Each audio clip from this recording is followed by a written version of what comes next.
As pirâmides representaram o maior projeto arquitetônico do mundo antigo. Elas eram túmulos construídos para abrigar as múmias dos faraós por toda a eternidade. Elas já existem há 4.000 anos, mas ainda não revelaram todos os seus segredos. Se não fosse por um homem, não haveria pirâmides. Nos longínquos desertos egípcios estão as primeiras pirâmides que ele construiu. Sua exploração revela o gênio que ele era e como ele superou todos os desastres. Embora desconhecido hoje, ele foi um dos mais importantes egípcios que jamais viveu, o faraó Snéfero.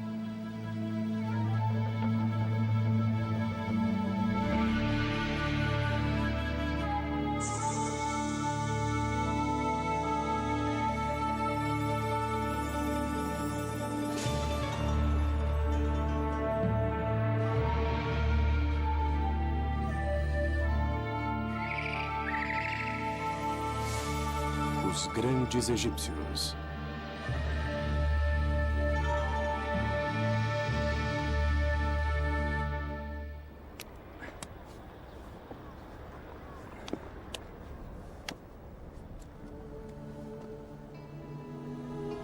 Os antigos egípcios nunca criaram nada tão fantástico, arrebatador e gigantesco como a grande pirâmide de Gizé.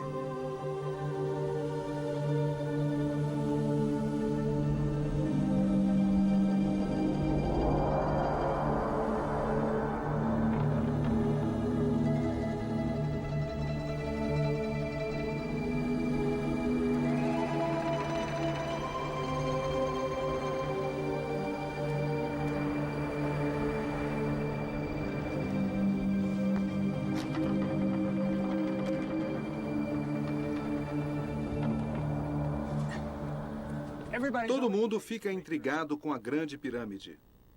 O que mais me impressiona agora é a sua altura. Estou a uma altura de quase 40 andares e ainda não cheguei até o topo. Até a Torre Eiffel ter sido construída, esta era a maior construção da Terra. O que as pessoas não se dão conta é que ela é uma maravilha de precisão da engenharia. A base tem 13 acres, mas os lados são perfeitamente orientados com os 4 pontos cardeais. Antes de fazer uma construção como essa, você tem que resolver imensos problemas de engenharia. Os antigos construtores egípcios não eram perfeitos, cometiam erros, havia desastres, problemas. E o homem que resolveu os problemas, que contornou os desastres, foi o faraó Snéfero. Ele mostrou aos egípcios como construir as pirâmides. O faraó Snéfero era tão famoso no Egito como, digamos, Napoleão ou Alexandre o Grande. Mas por um estranho capricho do destino, ele é quase desconhecido hoje. Isso porque são as pirâmides de seus filhos e netos em Gizé que são visitadas pelos turistas. Todo mundo conhece essas pirâmides. O que muito pouca gente sabe é que essas pirâmides são o produto final da grande era de construção de pirâmides, o esforço supremo de artesãos dedicados que herdaram suas habilidades da geração anterior.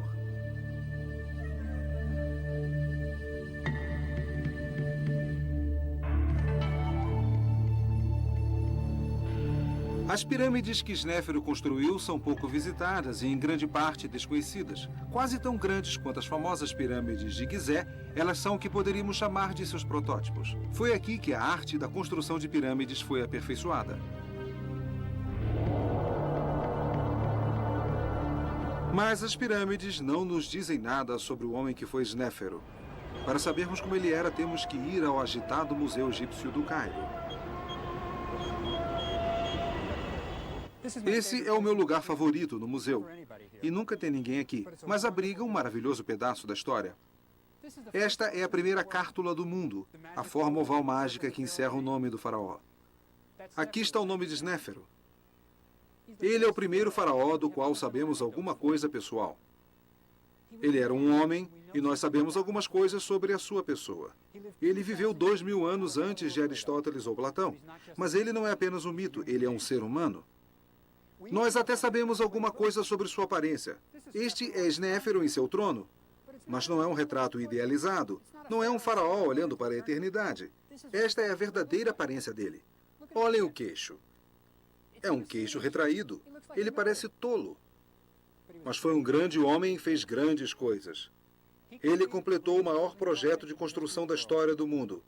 Sem Snéfero, nós não teríamos as pirâmides. Ele era um faraó, mas também um deus na terra. E como um deus, ele precisava de um túmulo que fosse a mais magnífica criação que a mente humana pudesse conceber. Ele precisava de uma pirâmide.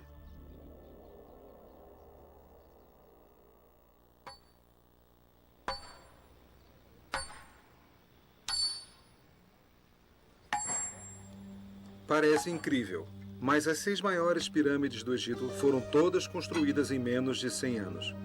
Uma cultura originalmente agrícola, usando apenas ferramentas de cobre, cortou, transportou e colocou em posição precisa mais de 10 milhões de blocos de pedra calcária, pesando em média 2 toneladas cada um, para construir as pirâmides de Maidum, Dashur e Gizé.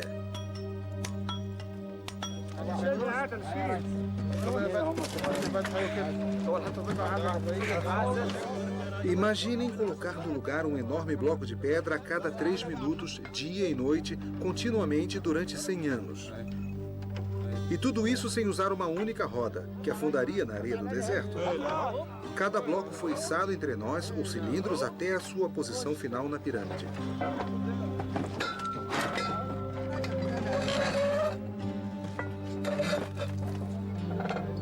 Elas eram construções inacreditáveis, perfeitamente alinhadas. Nenhum motor foi usado.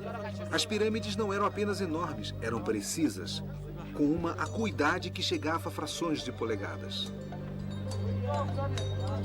Houve mais de 70 pirâmides no Egito. Aquelas que são visitadas por milhões de turistas todos os anos são as bem-sucedidas. Desapercebidos em lugares remotos do deserto egípcio estão os fracassos, desastres que tiveram que ser abandonados. Foi Snéfero quem construiu com sucesso a primeira pirâmide verdadeira. Este gênio desconhecido governou durante o início da civilização egípcia. Sua pirâmide já tinha 2.500 anos quando Cleópatra a mostrou para César. Snéfero foi o primeiro grande egípcio. De certo modo, ele foi o George Washington do Egito.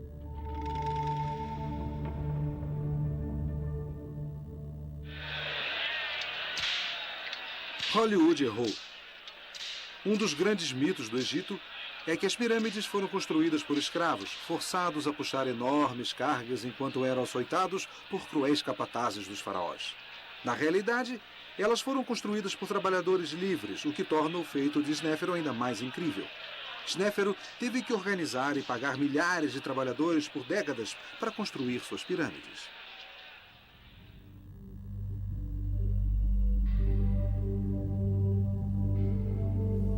De uma nação de fazendeiros, centenas de milhares de homens foram selecionados, divididos em equipes, coordenados e enviados a vários locais de trabalho.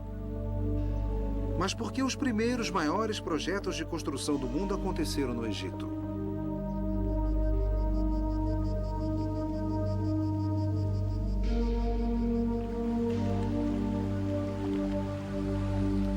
O Antigo Egito era um lugar muito especial. Todos os anos, a neve derretida de montanhas africanas distantes corria para o norte em direção ao mar. O Nilo inchado inundava os campos, parando apenas quando chegava à base das pirâmides.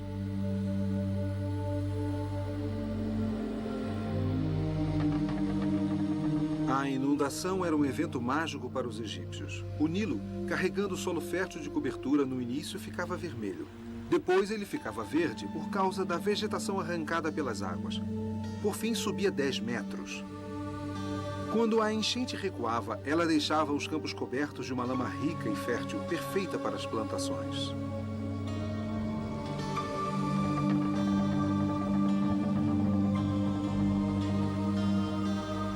Foi o Nilo que permitiu que Snéfero construísse as pirâmides. Foi o Nilo, e apenas ele, que tornou verde o deserto.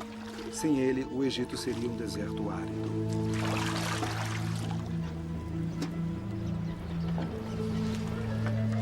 Para canalizar as águas do Nilo para seus campos, os aldeões se juntaram para criar redes de canais de irrigação. Este foi o primeiro projeto de obra de âmbito nacional. No fértil vale do Nilo nasceu a primeira nação.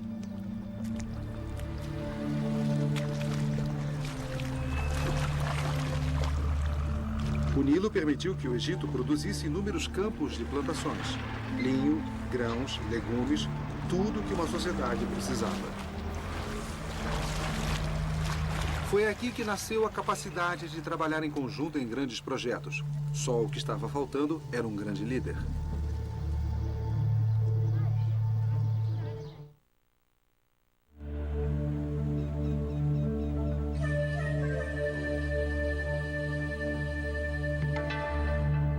Snéfero era ambicioso. Ele foi o primeiro faraó a ter aspirações internacionais. Para um egípcio, colocar os pés fora das fronteiras do país representava uma aventura audaz e perigosa. Se ele morresse em terras estrangeiras, longe dos sacerdotes, dos embalsamadores e dos rituais, ele não poderia ser mumificado. Toda a esperança de vida eterna seria perdida.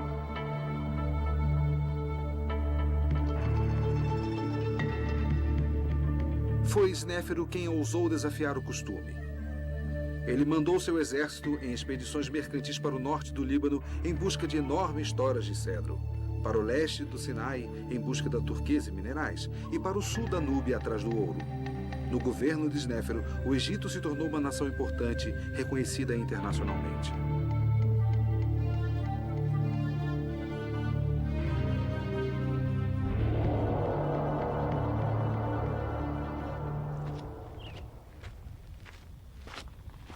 Snéfero ficou famoso por suas expedições ao Sinai para garimpar turquesa.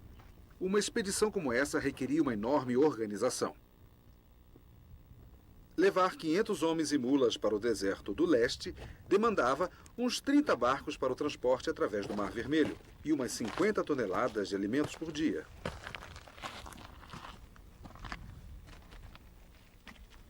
Depois do mar, havia um trecho difícil de 5 dias de mula até as minas de Wadi Makruk.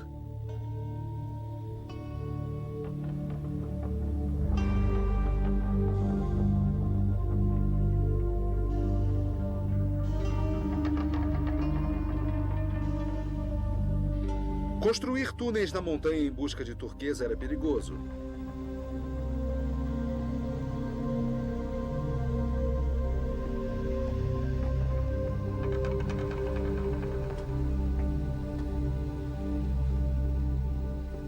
No cume da montanha havia uma caverna sagrada, onde os mineradores dormiam para sonhar com o lugar onde encontrariam a turquesa.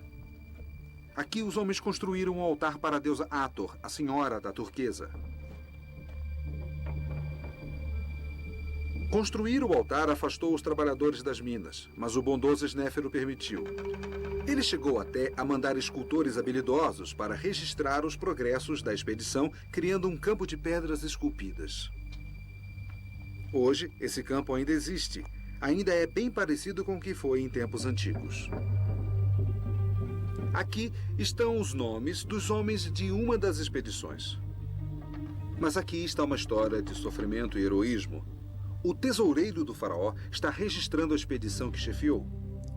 Por causa do calor escaldante do Sinai, o inverno era a estação de mineração. Mas esses hieróglifos contam uma história diferente. Aqui está o ponto central. Chegamos nesta terra no 3º mês da 2ª estação. Aqueles caras vieram no verão. Ele continua. No verão, as montanhas deixaram suas marcas queimadas em nossa pele. Esses mineradores não eram escravos. Eles foram de vontade própria arriscar suas vidas para trazer a preciosa turquesa para o seu faraó. A turquesa que os mineradores traziam do Sinai era transformada em engastes, adornando braceletes finamente produzidos, presentes de Snéfero para sua esposa, a rainha Retéferas. Snéfero não foi apenas um construtor de pirâmides e explorador. Ele também foi um patrono das artes. Suas oficinas reais produziram extraordinárias obras-primas em esculturas, pinturas, joias e mobiliário. Foi uma época impressionante. As realizações artísticas durante o reinado de Snéfero foram tão fantásticas que acabaram por estabelecer os padrões que perduraram pelos próximos 2.500 anos. O ganso de Maidum parece tão natural hoje como quando foi pintado 5.000 anos atrás.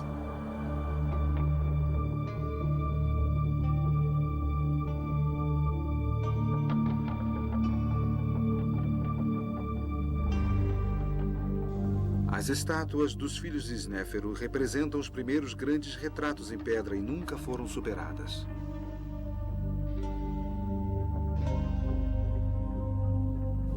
O fino retrato em pedra de Ankaf o mostra como um homem maduro e pensativo, um pouco pesado, ele era bem-sucedido. O irmão de Ankaf, Remiano, tem dobras de gordura, ele era mesmo próspero. No Museu do Cairo, há outro dos filhos de Snéfero, Horruta, e sua linda esposa Nofret. Estão sentados um ao lado do outro e seus olhos de pedra cristalina parecem olhar os milhares de visitantes que param para vê-los. Existe um detalhe maravilhoso. As mulheres egípcias costumavam usar perucas e podemos ver o cabelo verdadeiro de Nofret sobre a testa por baixo da peruca. A mobília que Snéfero mandou construir para sua esposa está entre as mais belas que já foram feitas no Velho Egito. São obras-primas de simplicidade. Suas linhas são retas, limpas e elegantes. Elas não precisam de uma ostentação vulgar de ouro. Apenas hieróglifos dourados para proclamar os títulos da rainha.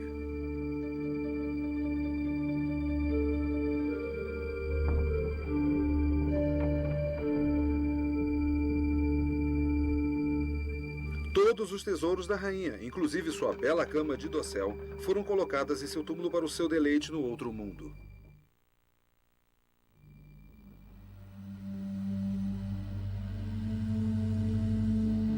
Os antigos egípcios acreditavam na ressurreição. Eles acreditavam que o corpo levantaria e andaria no outro mundo. É por isso que os egípcios praticavam a mumificação, um complexo ritual religioso para conservar o corpo que durava 70 dias.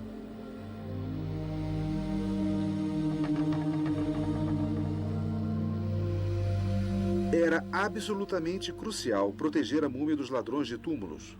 Se um ladrão entrasse no túmulo e destruísse a múmia, o falecido não poderia existir no outro mundo. Sem um corpo intacto, perdia-se toda a esperança de imortalidade. E essa era a maior catástrofe que poderia acontecer ao antigo egípcio. Uma vez que a múmia tinha sido conservada, um túmulo sofisticado era construído para protegê-la por toda a eternidade. Esses primeiros túmulos eram chamados de mastabas.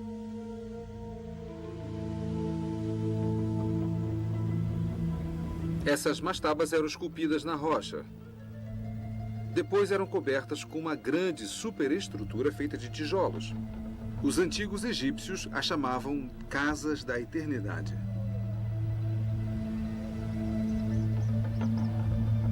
Essa mastaba é uma das maiores que já foram construídas. Ela tem uma característica notável que deveria evitar que fosse roubada. Não existe absolutamente nenhum acesso para a câmara sepulcral a partir do solo.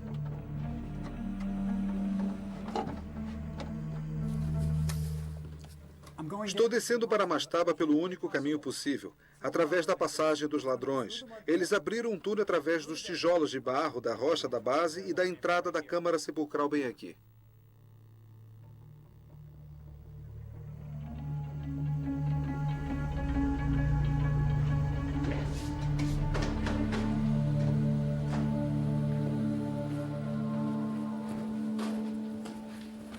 Esse é o túmulo de uma pessoa muito importante. Provavelmente um rei ou uma rainha. Esse sarcófago é o primeiro da história.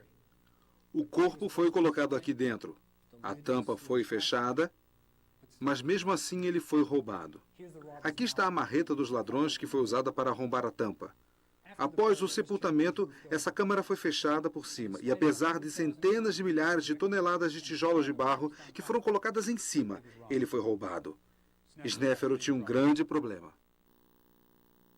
Seu problema era o fato de ser quase impossível deter os ladrões de túmulo. Mesmo na época de Snéfero, o túmulo de sua própria esposa foi roubado. Não importa quão complicadas fossem as passagens dentro do túmulo, os ladrões conseguiam achar o tesouro. A razão disso é que, frequentemente, os ladrões de túmulo eram as mesmas pessoas que o haviam construído e que o conheciam como ninguém. A solução estava em criar alguma coisa sólida o suficiente para impedir os ladrões, mesmo que eles soubessem onde estava a câmara sepulcral. Mas Snéfero não foi o primeiro a tentar isso. tudo havia começado em Saqqara. A pirâmide de degraus de Saqqara foi terminada durante a infância de Snéfero e veio a ter um profundo efeito em sua vida. O que mais intriga nesta pirâmide de degraus é que ela é a primeira construção feita de pedras. Nós poderíamos supor que eles começaram com pequenos prédios de pedra, para depois tentarem construções mais ambiciosas, até que algo realmente grande fosse construído. Mas não foi assim. De repente, como que vinda do nada, surgiu a pirâmide de degraus.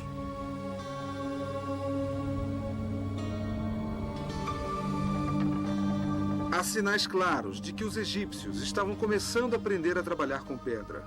Os pedreiros copiavam fielmente na pedra as colunas e paredes de palácios que haviam sido construídos com feixes de bambus de papiro e tijolos de barro. Assim, detalhes arquitetônicos maravilhosos resultaram em estruturas completamente não funcionais. Portas que não abriam e nem fechavam, capachos enrolados sobre as entradas que não podiam ser baixados. É aqui que tem início a construção de pedra. 2000 anos depois da pirâmide de degraus ter sido construída, os gregos tinham orgulho em dizer que aprenderam com os egípcios a construir com pedras. A pirâmide de degraus foi construída para o faraó Zoser. Seu arquiteto queria criar uma grande sepultura para o seu rei. Por isso, ele projetou uma enorme mastaba e colocou sucessivamente outras mastabas menores, uma em cima da outra, criando um efeito parecido com um bolo de noiva. Como aquela era a primeira grande construção de pedras do mundo, seus construtores enfrentaram muitos problemas inéditos.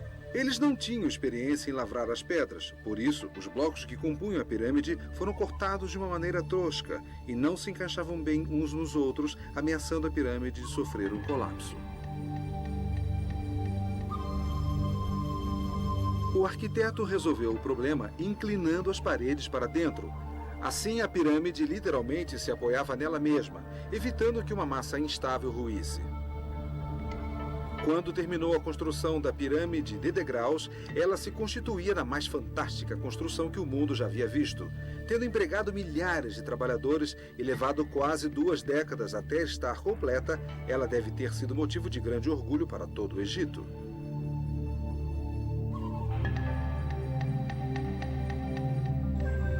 Vocês podem apostar que quando Snéfero era criança, ele deve ter ficado fascinado com a pirâmide e talvez até tenha sonhado em construir a sua própria.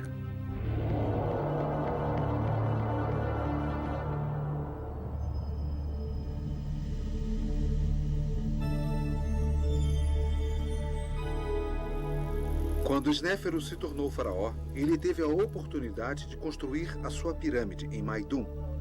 Logo que nós a vemos, percebemos que há algo muito errado, mas não fica claro o que é. O monumento parece mais uma torre ameaçadora do que uma pirâmide.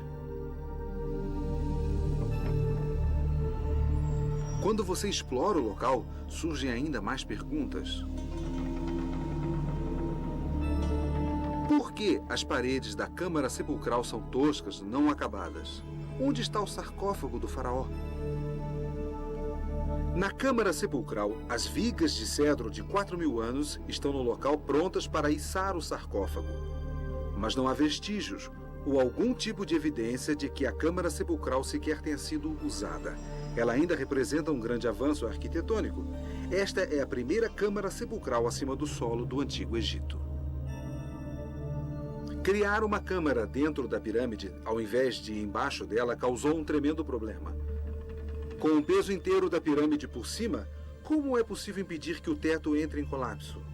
Snéfero resolveu o problema colocando os blocos de pedra das paredes cada vez mais perto do centro da câmara, à medida em que ficavam mais altos.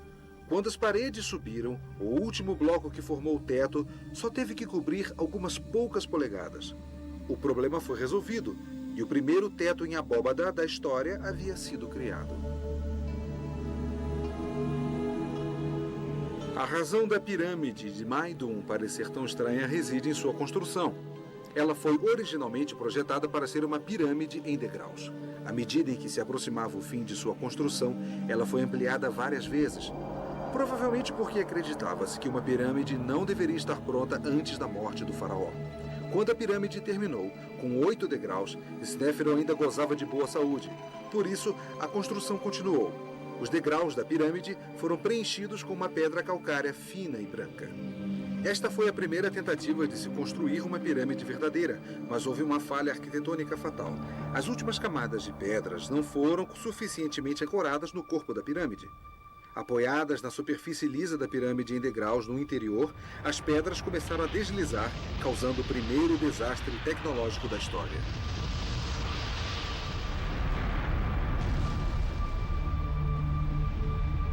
É por isso que a pirâmide parece tão estranha hoje. As gerações do futuro acharam mais fácil usar as pedras soltas, deixando apenas a parte central inclinada. O que nós vemos hoje é o resultado de 5.000 anos de vandalismo. Snéfero teve que abandonar sua pirâmide. É por isso que na pequena capela da base, as enormes placas de pedra nunca receberam uma inscrição. É por isso que as paredes da câmara sepulcral foram deixadas toscas e inacabadas. E é por isso que as velhas vigas de cedro nunca foram usadas para içar o sarcófago do faraó para o local de seu descanso final.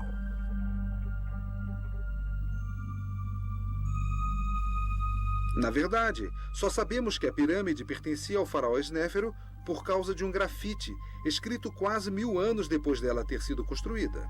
O escriba Ankeperkaresenet visitou a pirâmide e escreveu na capela: Vim para ver o belo templo do rei Snéfero. Eu o encontrei. Foi como se o céu estivesse nele e o sol brilhando em todo o seu interior. Que chova mirra fresca dos céus. Que caia incenso no telhado do templo do rei Snéfero. Vocês podem imaginar como deve ter sido difícil para o arquiteto, que era o próprio filho de Snéfero, ter que ir até o faraó para lhe contar que o trabalho de 20 anos estava em ruínas e que seu túmulo era imprestável? É indicativo da personalidade de Snéfero o fato dele não ter desistido, mas sim ordenado simplesmente que a construção de Maidum fosse abandonada e que procurasse um novo local.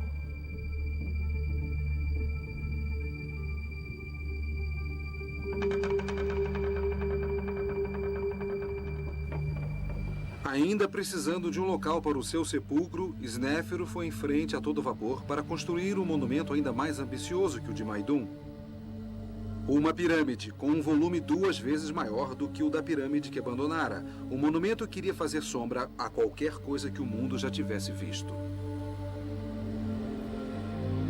Naturalmente, aqui os arquitetos tiveram a vantagem de suas experiências. A pirâmide de Dashur foi concebida desde o início como uma pirâmide verdadeira.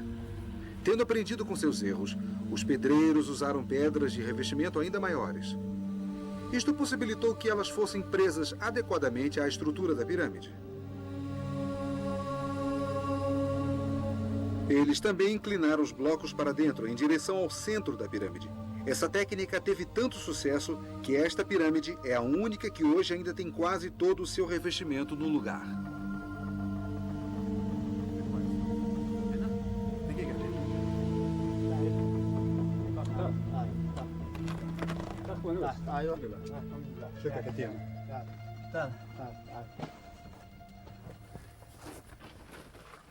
Há um grafite interessante aqui. Centenas de anos depois da morte de Snéfero, um sacerdote de nome Wainank veio aqui e escreveu seu nome. Ele queria ligar o seu nome ao de Snéfero. Os hieróglifos são interessantes para um sacerdote. Há um pequeno vaso aqui que está derramando água. Isso significa purificar. E se você coloca um homem por detrás, então significa que é o homem quem purifica. Ele é o Wainank. Vamos descer.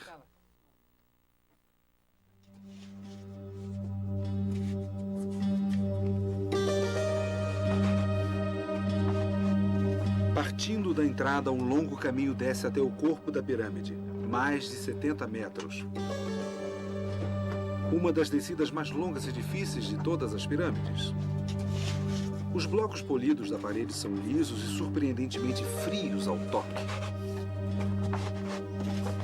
A passagem ainda tem os trilhos usados pelos escavadores em 1950, quando tiraram o entulho da câmara sepulcral de Snéfero. A passagem foi projetada para descer o sarcófago até o coração da pirâmide.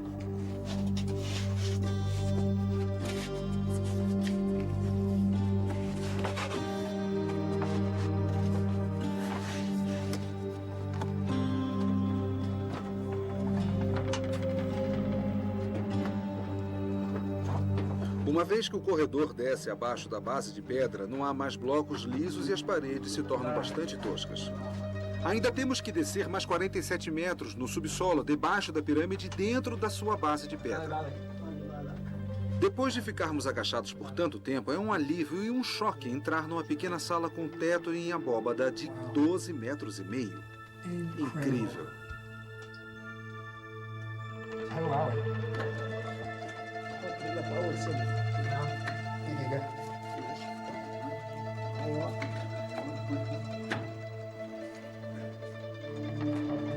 Nós ainda nem estamos na Câmara Sepulcral. É apenas um vestíbulo, quase como se Snéfero estivesse dizendo bem-vindos. Para chegar até a Câmara Sepulcral, você ainda tem que subir uma escada de corda.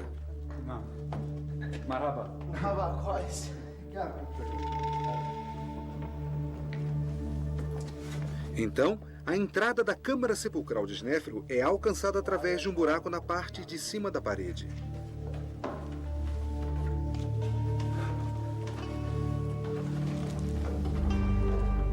Esta é a razão para a escada maciça.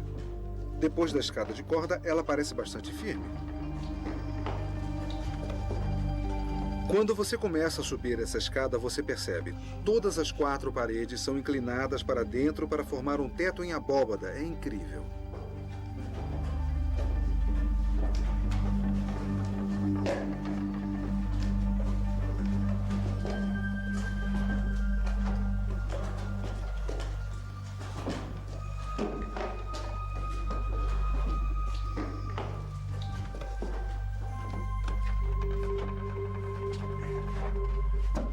Caminhando agachados pelo estreito corredor feito pelos antigos ladrões de túmulos, nós finalmente chegamos ao corredor pelo qual a múmia de Snéfero passou a caminho da Câmara Sepulcral. Surpreendentemente, há uma forte brisa de ar fresco aqui. Alguns investigadores acreditam que existam passagens secretas que ainda não foram descobertas.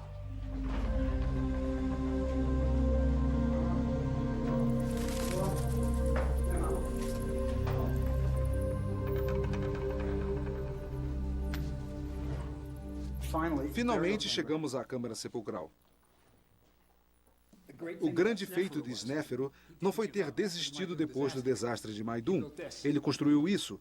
Quando terminou, era a maior sala do planeta. Ela tem 17 metros de altura. A 17 metros de altura, um teto em abóbada.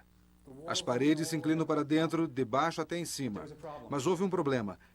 As paredes começaram a se mover debaixo do peso enorme da pirâmide acima. Aqui embaixo, há vigas de cedro. Tem 4.000 anos de idade.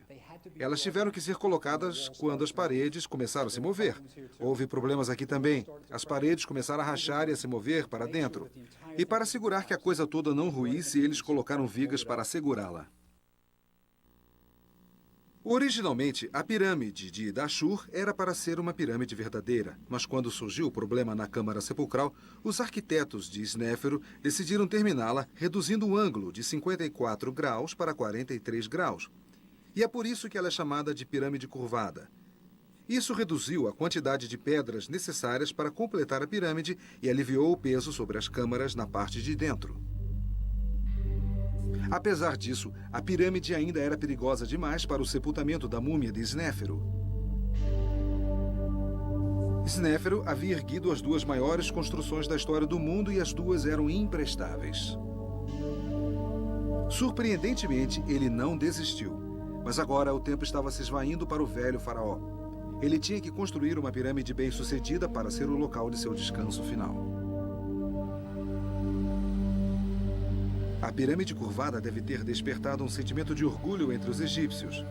Ao invés de abandonar o local como havia feito em Maidum, Snéfero construiu sua última pirâmide a menos de 1.500 metros dali. Hoje, quando o sol a ilumina, ela parece vermelha. Todas as indicações nos sugerem que ela foi um sucesso total. A Câmara Sepulcral é estável e ela é tida como a primeira pirâmide verdadeira da história.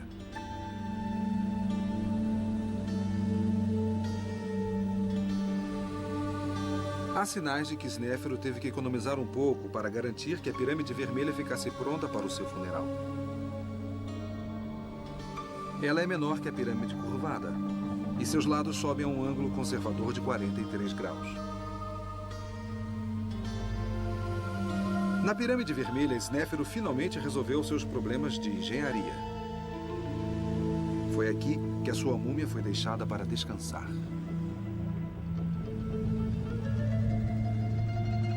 Séculos depois da sua morte, sacerdotes devotos ao culto de Snéfero ainda colocavam pão e cerveja aqui para a alma do faraó, para que ele pudesse ter vida, prosperidade e estabilidade para sempre.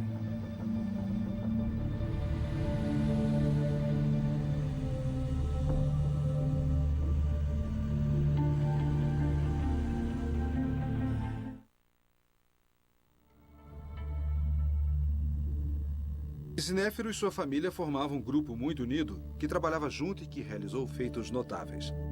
Snéfero teve no mínimo 5 filhos e ele tornou alguns deles vizires do Egito, mantendo o poder próximo a ele, estabelecendo um controle familiar que se estendeu por toda a sua vida. Além de deter o posto de vizir, vários dos filhos de Snéfero se tornaram arquitetos. Os irmãos de Snéfero realmente gostavam de construir. Um dos mais famosos é Ankaf, o arquiteto da segunda maior pirâmide do platô de Gizé. O irmão de Ankaf, Remiano, se tornou vizir de outro irmão, o faraó Quéops. Remiano foi, provavelmente, o arquiteto da Grande Pirâmide.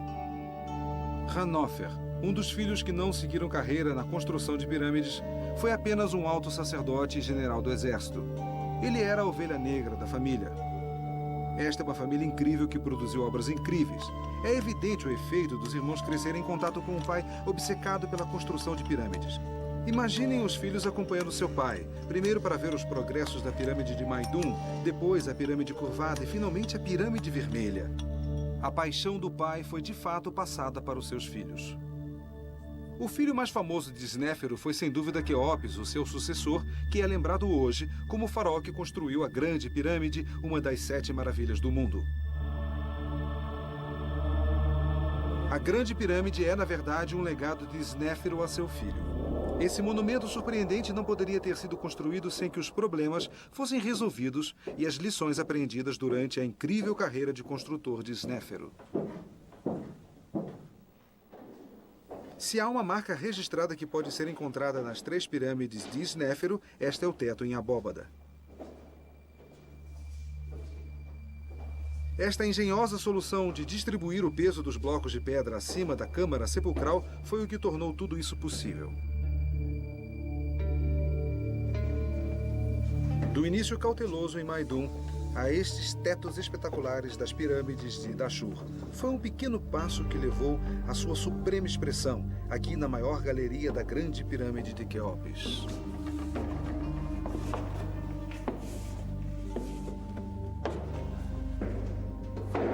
Um dos maiores espaços internos de todos os tempos. O teto em abóbada se estende por 46 metros e 63 centímetros e faz a galeria parecer ainda mais alta do que os seus 9 metros. Quéops superou seu pai e escondeu sua solução exclusiva para o problema do incrível peso que recaía sobre a câmara sepulcral. As placas de granito que formam o teto nunca conseguiriam aguentar o peso da pirâmide, a não ser que o seu peso fosse distribuído.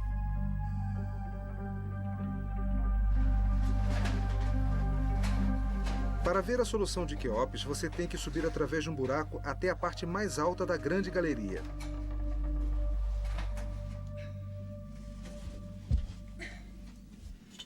Este é o segredo que explica por que o teto da câmara sepulcral não ruiu. Eu estou exatamente em cima da câmara sepulcral, numa pequena sala que foi projetada para aliviar a pressão do teto da câmara sepulcral que está abaixo de mim. Acima de mim, há 4 outras câmaras, bastante parecidas com esta. E no topo de todas elas, há 2 enormes placas que formam um V invertido, que aliviam ainda mais a pressão sobre a câmara sepulcral. É uma espécie de teto abobadado que foi melhorado. Snéfero teria adorado isso. As câmaras de alívio funcionam maravilhosamente bem. 5.000 anos depois delas terem sido construídas, a câmara sepulcral ainda está intacta, virtualmente perfeita. Se não fossem os ladrões de túmulos, a múmia de Quéops ainda estaria aqui.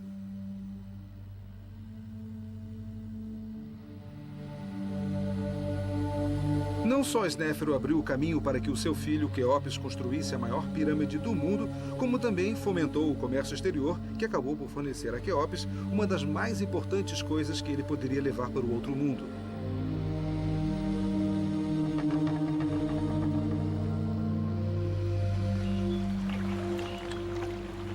No Antigo Egito, tudo era transportado ou por barco ou por jumentos.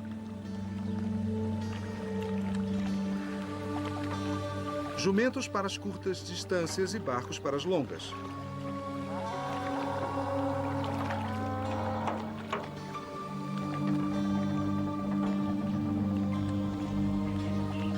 Em 1954, foi encontrado um barco enterrado perto da Grande Pirâmide. Ele tinha 44 metros e fora construído por Quéopes com madeira trazida do Líbano por seu pai Snéfero.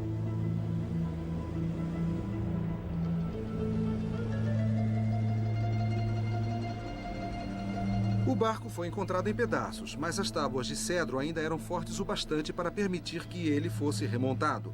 Algumas tábuas eram tão grandes que não há mais cedro na terra que possa reproduzi-las. Trata-se de um exemplo típico do antigo estilo de construção de barcos do Egito. As tábuas eram amarradas, umas nas outras. Na água, a madeira inchava e as cordas encolhiam, selando os buracos e impedindo que a água entrasse. O barco não tinha mastros ou velas. Ele apenas tinha remos para impulsioná-lo. Mas qual era o objetivo daquele barco? Será que ele era usado na vida real pelo faraó? Ou será que a verdadeira função dele era levar o faraó em sua última jornada através do céu até o outro mundo?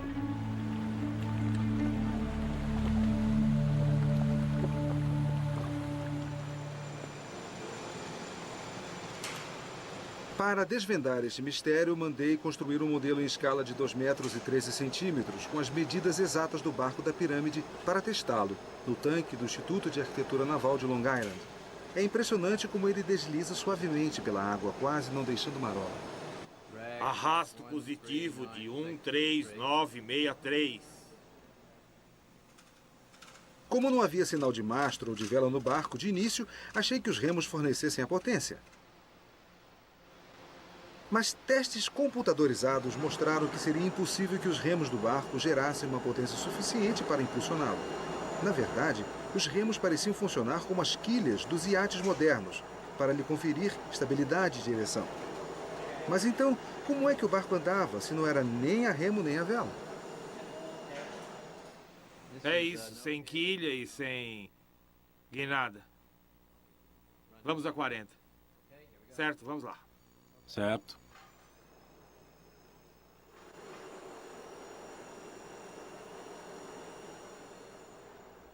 Sabemos que frequentemente os barcos de rituais eram rebocados do Antigo Egito quando transportavam os corpos dos mortos da margem leste para a margem oeste para o sepultamento final. Aquele barco de cedro de 4.000 anos pode ter trazido o corpo do filho de Snéfero para o oeste, para o sepultamento na Grande Pirâmide.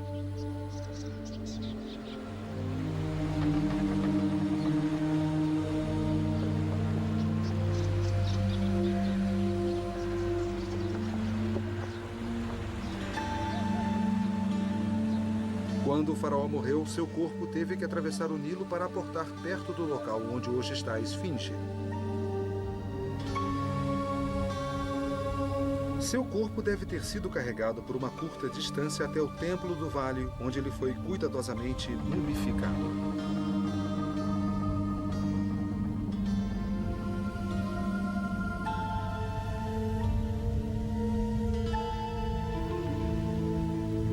Exatamente 70 dias após a morte, sua múmia foi carregada por uma rampa até a pirâmide.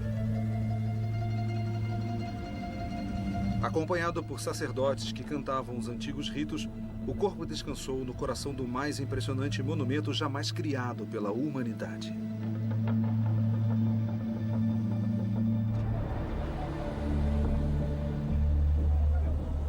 A grande era de construção de pirâmides durou apenas enquanto a família de Snéfero governou o Egito.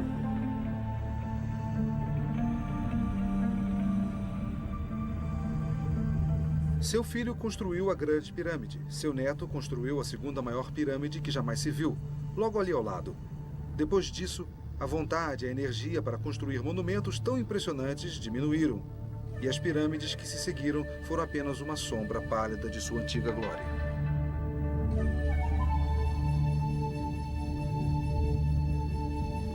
Os antigos egípcios recordavam dos tempos de Snéfero como sua idade do ouro. 700 anos após a morte de Snéfero, os faraós da 12ª dinastia retornaram a Dashur para construir suas pirâmides à sombra dos monumentos de Snéfero. A pirâmide de tijolos de barro de Amenemhat III, hoje atingida pela erosão e em ruínas, lembra mais um formigueiro.